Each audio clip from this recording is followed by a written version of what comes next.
Despite what many people might think, Overwatch, and Blizzard in general, are trying to create a balanced game. And well, that has not always gone well, and you can reference my last video to see a little bit about that. But I wanted to look back at what in my opinion are Overwatch's biggest nerfs in the game's history. I was debating on whether or not to make this a top 10, but I feel like this case is very subjective, and we're just going to go through a few big nerfs and then the 3 biggest in my opinion. Anyway, without further ado, let's quit the yapping, and yeah, get into it. Doomfist going into Overwatch 2 was reworked to be a tank and had several changes in the beta, which landed him into Overwatch 2 horrible. So, in Season 2, they gave him a whole bunch of changes that buffed pretty much his punch, stun time, damage, sustain, and his overall flow state in general. Now, most people agreed that the devs went a little too far, as Godfist was born and was running the game until a hotfix patch a little bit more than a week later. This patch nerfed his punch cooldown from 3 to 4, increased the damage required to charge his empowered punch from 80 to 100, and lowered his passive's overall healing conversion. Now, these nerfs may not seem small, but if you think about it, they pretty much nerfed everything about Doom, a character who was already horrible before these buffs. Nerfing his punch cooldown by 25% means less damage, less sustain, less movement, and less utility in stunning things like Roadhog, which we all know will come back to bite later. Doom wasn't as bad as he was before, but still went from the best tank in the game to pretty mediocre and brought him down an insane amount. Much like Doom, Lifeweaver was released in the game in a horrible state, and I mean horrible. Easily the worst state a character has ever been on release. He was so bad that he has been giga buffed in multiple patches and is still never even really been considered meta. Even to this day, Lifeweaver has arguably never touched A tier. However, with the way he is built, he's super easy to play, so after several buffs, the devs saw his popularity slowly rise, so they destroyed that momentum by nerfing his healing blossom ammo from 20 to 16, which is a 20% decrease. But not only that, they also nerfed the healing from 75 to 70 max, which keep in mind seems small, but if he's throwing let's just say like 200 of those a game, it really adds up. To finish it off, they nerfed his grip cooldown from 16 to 19 seconds. Now, honestly, these nerfs aren't the biggest thing in the world, but to be fair, Lifeweaver was a horrible character, so pretty much any nerfs were going to send him back down. To this day, Lifeweaver has never really gotten back to the state, but still, it really hurt him, even if he's always been ass. A meme that has always been present in the Overwatch community is the phrase Nerf Genji. Now generally, in my opinion, people tend to overreact and think that Genji is generally always unplayable when it isn't true. Anyway, on release of Overwatch, they introduced passives to every role. These passives have changed a lot, but notably, the DPS passive used to give you a movement speed increase after an elimination. This was very strong in characters like Tracer, Echo, but notably Genji. During this time, Genji was easily one of, if not the best DPS in the game. Dive with Kiri and Winston was running the game's meta, and Genji fit perfectly into this. The passive was really pushing a lot of DPS over the edge, so they decided to completely remove the movement speed buff and instead just make the reload speed even faster than before. While I think many of us agree that the passives either need to change or just be removed entirely, this change really hurt Genji, who was already starting to fall off. However, Blizzard decided that that wasn't enough and nerfed his damage by 7% and his ammo from 30 to 24, which hey, we all know how much that has been touched. This nerf really hurt and made him pretty bad, especially as Dive was starting to shift out. While he wasn't the worst DPS in the game, he was definitely down there, and I think for all Genji mains out there, this edition was for you. For this list, I wanted to try to include direct changes, but I just couldn't ignore Season 9, and wanted to highlight some of the biggest losers of that update. And while they didn't have a direct nerf, Ryan, Junkrat, and notably Illari went from solid picks to pretty much garbage. With the new DPS passive and HP pools being buffed, Junkrat lost his ability to one-shot. This was pretty much his whole identity, and Junkrat also couldn't mark the DPS passive as well as hit scan characters could. Bigger hitboxes also didn't help Junkrat as much, as his grenades were already pretty big in the first place. Ryan lost a lot of things in this patch. The DPS passive really nerfed his survivability and pretty much just led him to get destroyed 99% of the time. Ram was also pretty good in this patch, who was a great counter and a better brawl option than Ryan. Increasing health pools also meant he can no longer one-shot with a window fire strike. It's small, but Ryan was just horrible and easily the worst tank in the game. An interesting thing to look at is that since this patch, besides one small little nerf, he's only been buffed since Season 9, and today, he's not too bad. Illari though. Man, they really just cooked my favorite DPS dressed as a support. Illari is known for her damage and pylon, which neither of these were cutting it in the new patch. During this period, if you count the DPS passive, which you pretty much had to because it was so easy to mark, Illari's pylon was only doing 24 healing. And while she used to be able to two-shot characters, it now took an extra shot. And considering that's with charge shots, that's a big nerf. Illari was really just outclassed by Zen, and while her ult was still good, it was not worth using, and it was really rough to play her back then. Much like Ryan, she has received tons of buff, which actually ended up putting her in a very strong state.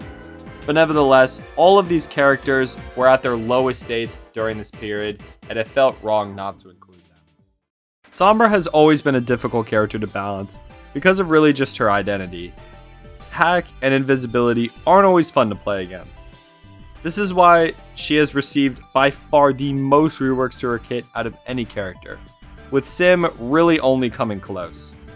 For a little bit of history, for Overwatch 2, Sombra came into the game reworked and mainly centered around her passive Opportunist, which let her do more damage to hack targets.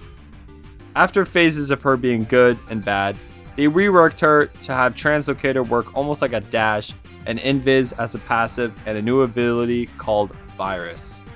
People were overall pretty happy with this change, and it also made her way more fun to play, especially with Opportunists being removed.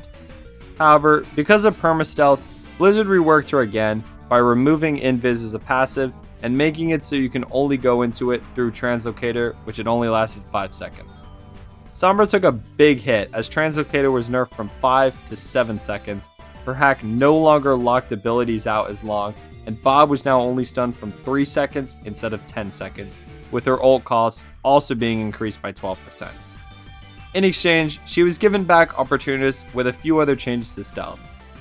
To say the least, this rework was not well received, as Sombra went from a really fun character to a weird mix of Cassidy and Tracer. This rework was kind of a bust, and really needed multiple changes done to her to put her in a decent state.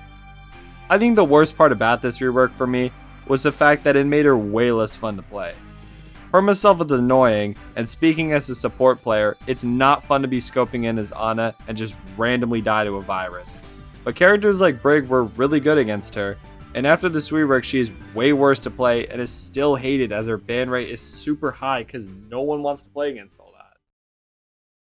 We all love and hate her. Just kidding. Unless you're Kron, we all hate this character. Orisa's balance history has not helped either, as she's pretty much lived and died by the trend of getting micro buffed, becoming broken, then getting nerfed, then repeating the cycle. Taking it back to April of 2024, Orisa was on the rise after her last micro buff, increasing her ult buildup rate. The community at this point was used to the classic micro buff cycle and demanded nerfs, so the team stepped in and shot her in the foot. First of all, they nerfed Fortify's duration from 4.5 to 3.5 seconds. She also now had a 20% movement speed penalty when using Fortify. On top of all this, Javelin Spin's cooldown was increased from 7 seconds to 9 seconds. Now, usually, Orisa would be toned down and she would get nerfed, but this was a massive nerf. In a matter of one patch, Orisa went from the best tank in the game to the worst, and arguably even the worst character in the game. I honestly don't think anyone really felt bad, but this drop was definitely deserved, as this drastic of a shift definitely warranted a spot. just barely being before the next character is Junkerqueen on release. Now, if you've watched the Broken Characters video, you probably know about Jote's meta Junkerqueen. In the beta, after her dominance in the Overwatch League, she was nerfed going into the beta and then nerfed again on release. These nerfs were a death sentence, as the main thing about Junkerqueen was commanding shout and her ability to give overhealth to her teammates.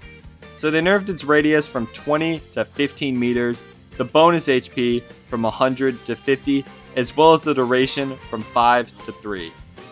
The cooldown on top of all this was increased from 11 to 15 seconds. And just for the hell of it, the radius of Rampage was reduced from 6 to 5 meters. These nerfs were already massive, but Kiriko's addition was pretty much a death sentence.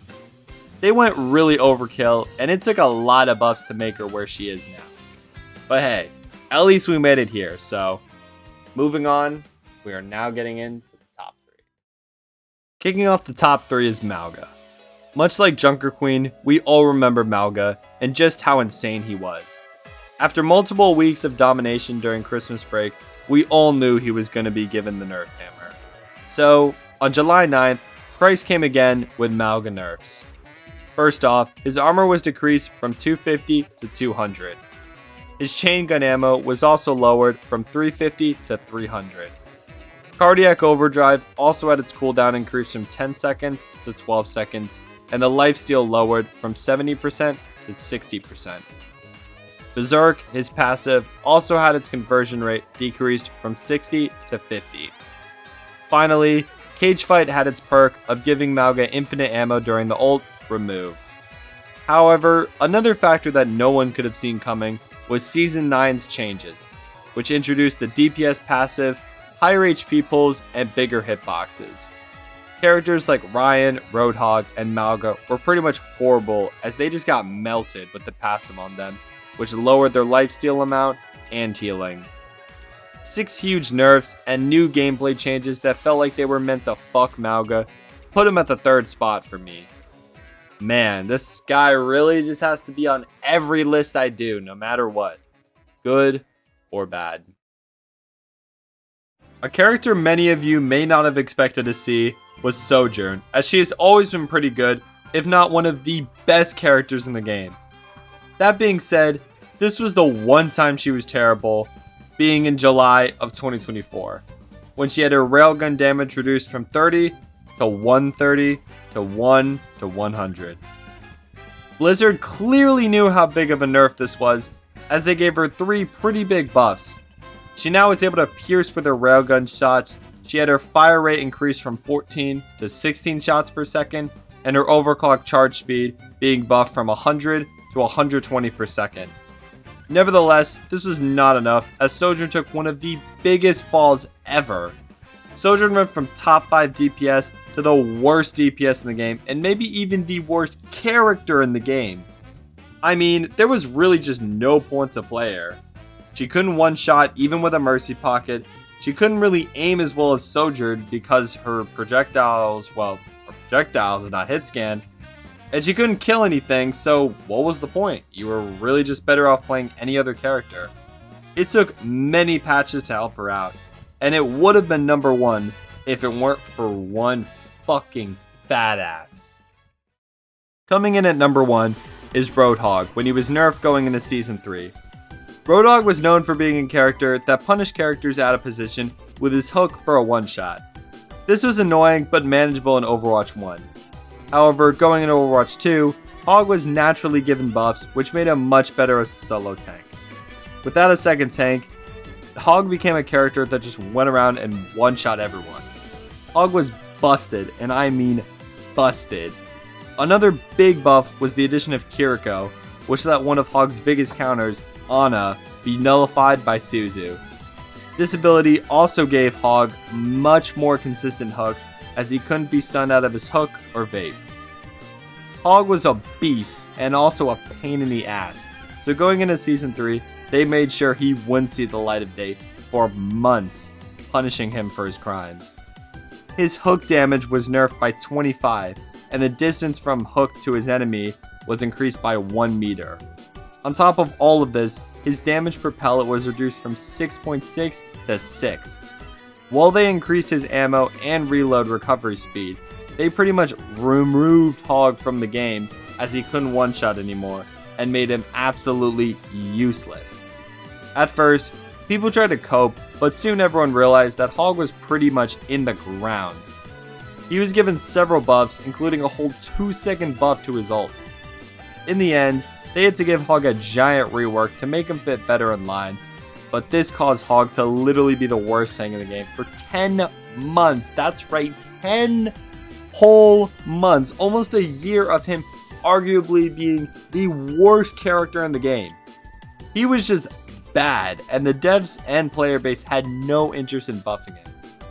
Hog's fall is easily one of the worst in the game's history, and easily the worst, in my opinion, in Overwatch 2. Thank you all so much for watching. The format of this video was kind of tricky, so let me know what you guys thought, as well as what characters you think should have been included.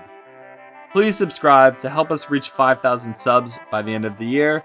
And yeah, that's all I got, so thank you all for watching, and I'll catch y'all in the next one. Let me know what you want to see.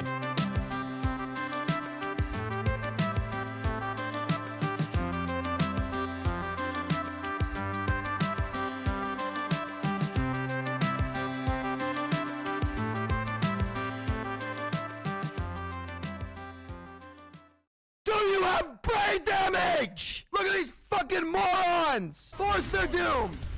Deny the window! Break the drone! Kill the BAP! And the doom! No healing! Fucking crazy! Fuck! Fuck! Fucking idiot! I've really been enjoying Overwatch 2, man. Controlled every fucking game! God damn, that was our fight to fucking win and I just don't get help! It's insane!